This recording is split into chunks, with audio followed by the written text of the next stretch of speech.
푸르공 위에서 찍는 거야. 러시아 군용차였어.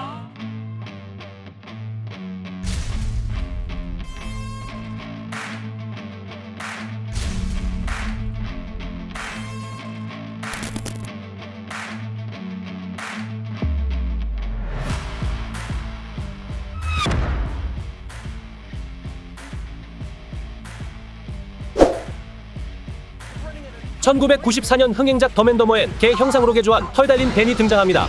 그리고 약 30년이 지난 2023년 우크라이나 전장에선 더맨더머의 벤과 유사한 형태의 차량이 발견됐습니다. 소셜미디어를 통해 빠르게 확산하고 있는 이 사진엔 러시아의 군용 차량을 밀집으로 덮어놓은 다소 우스꽝스러운 모습이 포착됐는데요. 이 차량은 1965년 우아즈사에서 소련군을 위해 개발해 지금도 러시아군에서 사용하고 있는 사륜구동 벤 부안카인 것으로 확인됐습니다. 우리나라에선 러시아어로 벤을 뜻하는 푸르공으로 불리기도 하는데 북한에서도 오래전부터 사랑받아온 차량으로 알려져 있습니다. 러시아군은 개전 이후 부안카벤을 전방 보급용 차량으로 사용하면서 최전선에서 자폭 드론의 표적이 됐습니다. 우크라이나 전장의 손실 규모를 집계하는 군사정보 사이트 오릭스는 우크라이나군이 파괴하거나 노획한 부안카벤이 94대라고 집계했습니다. 러시아군이 이 차량을 밀집으로 덮은 이유는 차량에서 방출되는 열을 숨기기 위해서였을 가능성이 가장 높습니다.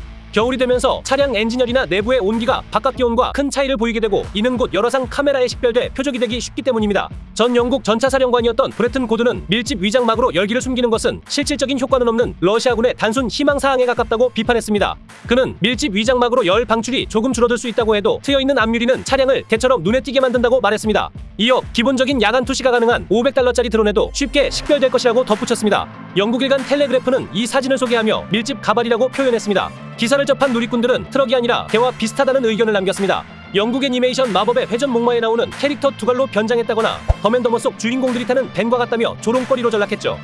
러시아군은 우크라이나군의 열화상 장비로부터 숨기 위해 지난 겨울부터 다양한 방법을 강구했습니다. 지난 1월 도네츠크 인근에서 붙잡힌 러시아군 일부가 일명 우주담요로 불리는 마일라판초를 사용한 걸로 알려졌는데요. 1964년 나사에서 처음 개발한 이 소재는 여러 겹의 얇은 필름으로 이루어져 있어 복사열의 97%를 반사할 수 있습니다. 그러나 우주담요로 대형 장비를 모두 덮을 수 없었던 러시아군은 연료 보급 트럭을 여러 형태로 변형시켜 위장해보려고 애써왔습니다. 연료 탱크 위에 철제 프레임을 설치해 열을 감추면서 일반 수송용 트럭으로 보이려고 했지만 큰 효과를 보지 못했습니다. 심지어 연료 탱크 위엔 통나무를 올리고 뒷면은 통나무 단면을 패드처럼 덧대는 방식으로 상업용 벌목 차량처럼 보이려는 노력도 해봤지만 결국 우크라이나 드론 공격을 피할 순 없었습니다. 텔레그래프는 우크라이나군에게서 차량과 무기를 숨기기 위해 러시아군은 점점 더 조잡하고 창의적인 태도를 보이고 있다고 전했습니다.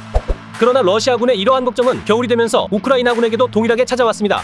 여러 군사 전문가들에 따르면 값싸고 구하기 쉬운 중국산 드론에 야간 투시용 열화상 카메라가 달려있어 우크라이나와 러시아 양국이 모두 사용하고 있습니다. 지난 12일 영국 국방정보국은 러시아군의 야간 투시 장비가 부족해 우크라이나가 야간 전투에서 우위를 점하고 있다고 주장했는데요. 그러나 우크라이나 현지 활동가인 세르이 스테르넨코는 나는 이 모습을 군 수뇌부에 보여주고 싶다라며 러시아군은 야간 투시 드론으로 우리를 공격하고 있고 봄까지 이 공격은 10배로 늘어날 것이라고 경고했습니다.